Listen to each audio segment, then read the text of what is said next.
Затова попитах Кейт дали е възможно да получа малко помощ на новия пост. Какво искаш да кажеш?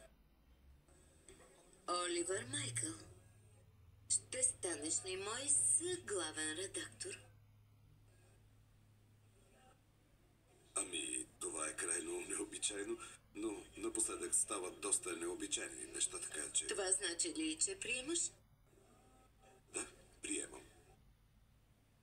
Страхотно.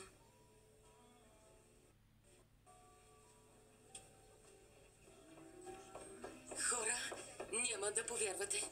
Вече ни затрупват с резервации за новата година. Не знам какво става. Това е супер. Нали? Толкова се радвам за вас. Красивата ви хижа го заслужава. Благодаря ти. Благодаря и на двама ви за помощта. Отивам да кажа на Логан. Това си е коледно чудо. О, да. Какво? Определено е коледно чудо. И... И, може би, първото ми решение като главен редактор беше да пусна блестящ отзив за великолепната хижа Аврора на първа страница.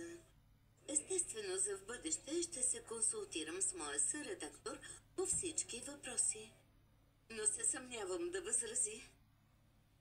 Не възразявам.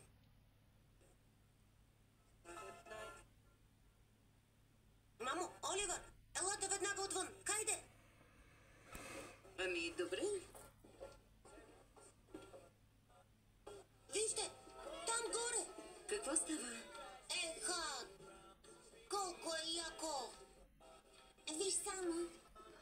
Еха. Северното сияние! Невероятно е. Никога не сме го виждали така над къщата.